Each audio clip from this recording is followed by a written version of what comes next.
Guys এর আগের কিছু ভিডিওতে হয়তো তোমরা দেখেছিলে আমরা কিন্তু আমাদের সেই 33 লক্ষ টাকা সুপার বাইকটা দিয়ে বিভিন্ন ধরনের ভিডিও বানিয়েছিলাম এবং ওই ভিডিওগুলোতে তোমরা অনেকে কমেন্ট করেছিলে যে ভাই তোমার এই বাইকটা পুকুর দিয়ে চালাও। আর তাই আজকে তোমাদের কমেন্টে রিকোয়েস্ট রাখার জন্য আমি এই বাইকটা পুকুর দিয়ে চালাবো। গাইস এর আগে কিন্তু আমরা এই বাইকটা পুকুর দিয়ে চালিয়েছিলাম, কিন্তু যে পুকুরে এই বাইকটা চালিয়েছিলাম সেই পুকুরে কিন্তু পানি ছিল না এবং তোমরা অনেকে বলেছিলে যে ভাই তোমার বাইকটা পানি দিয়ে চালাও, তাই আজকে নিয়ে আসছি পানি দিয়ে চালানোর জন্য। হ্যালো গাইস, কেমন আছো সবাই? আশা করি সবাই ভালো আছো। গাইস দেখতে পাচ্ছ আমার সামনে আছে আমার সেই 33 লক্ষ টাকা সুপার বাইকটা। তো এই বাইকটা দিয়ে কিন্তু আমি অনেকগুলো ভিডিও করেছি এবং ওই ভিডিওগুলোতে তোমরা অনেকে কমেন্ট করেছিলে যে ভাই তোমার এই বাইকটা পুকুর দিয়ে চালাও, মানে পানির ভিতর দিয়ে। আর তাই আজকে আমরা সবকিছু সেট আপ করেছি, ভাবতেছি আজকে এই বাইকটা পুকুর দিয়ে চালাবো। তো এই যে দেখতে পাচ্ছ বাইকটা কিন্তু সামনে আছে, এখন আমাদেরকে পুকুর খুঁজতে হবে যে পুকুরে পানি আছে। তো এখন যেহেতু মনে কর বর্ষার সময় না, তাই কিন্তু পুকুরগুলো একদম খালি। তো যে পুকুরগুলো খুঁজে খুঁজে বের করতে হবে যে কোন পুকুরে পানি আছে এবং ওই পানি দেখে কিন্তু আমাদের এই বাইকটা পুকুরে নামাতে হবে। তো তোমরা কমেন্ট করেছিলে, এর জন্য কিন্তু এই বাইকটা পুকুর দিয়ে নামাচ্ছি। তো তোমরা যারা যারা এই ভিডিওটি দেখবে তারা অবশ্যই ভিডিওটি অবশ্যই এই বাইকটার জন্য একটা লাইক করে দেবে এবং একটা কমেন্ট করে যাবে আর যে এই বাইকটাতে আরও কী কী করা যায়। তো আরও কী কী করা যায় এই ভিডিওটি লাস্টে অবশ্যই কমেন্ট করবে, কারণ আজকে এই বাইকটা থাকতে পারে নাও থাকতে পারে। তো গাইস তাহলে চলো যাওয়া যাক।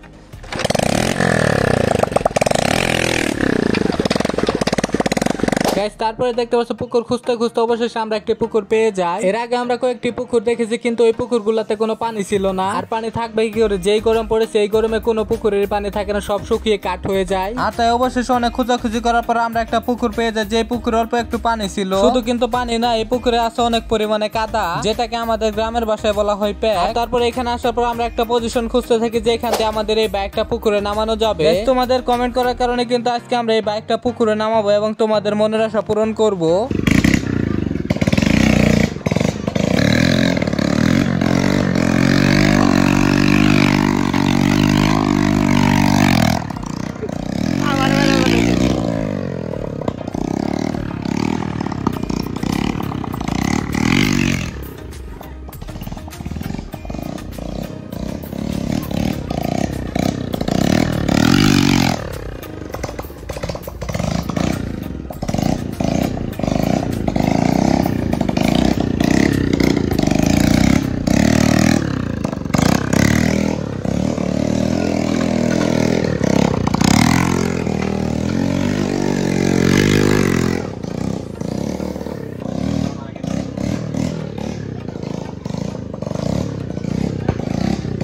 তো গাইস দেখতে পাচ্ছ এখন কিন্তু আমরা এই বাইকটা এই পুকুরে নামাবো, দেখতে পাচ্ছ।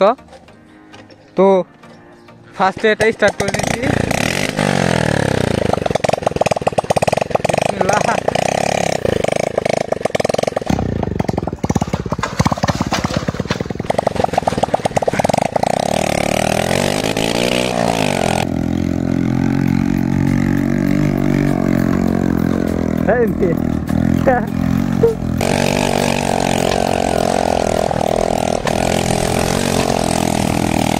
গাইস তারপরে কিন্তু দেখতে পাচ্ছ বাইকটা নামানোর পর আমি পুকুরের চারপাশ দিয়ে বাইকটা দিয়ে ঘুরতে থাকি। গাইস তোমরা যে যেটাই মনে করো বাইক দিয়ে ধরনের কাজ করতে কিন্তু আমার কাছে অনেক ভালো লাগে। আমি যে কোনো বাইক যদি রাইড করি তাহলে ওই বাইকের হাইট অটোমেটিক কমে যায়। আর এর কারণ হলো এরকম ভাবে আমার মতো কেউ বাইক চালায় না।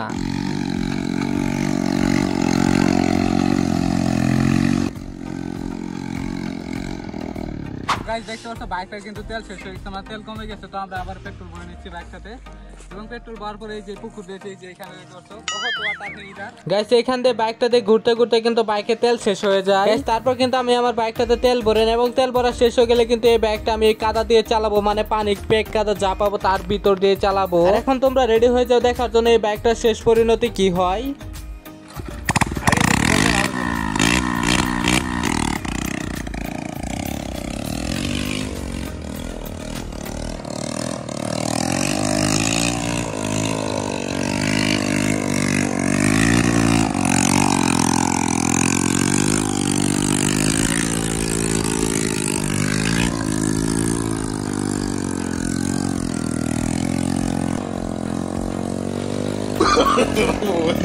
no.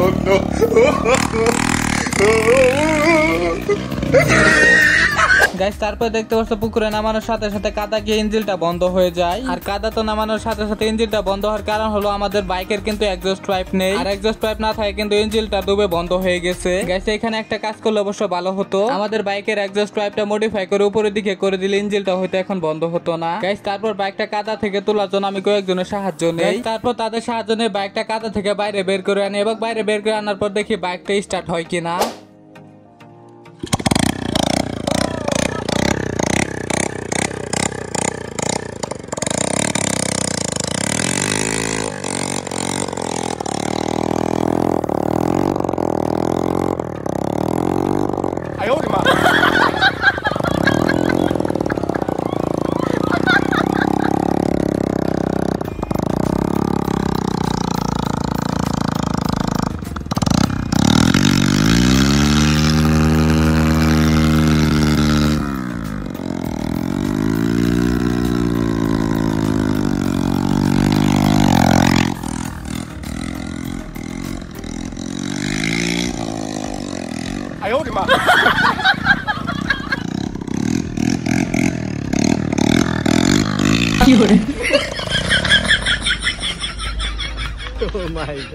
গাইস যাই হোক আজকের ভিডিওটি এই পর্যন্ত ছিল, আর এটা ছিল পার্ট 1। আর এই বাইকটা শেষ পরিণতি কি হয় তা জানতে হলে পার্ট 2 জন্য কমেন্ট করতে হবে। গাইস এই বাইকটা শেষ পরিণতি কে কে জানতে চাও কমেন্টে পার্ট 2 অবশ্যই লিখে যাও।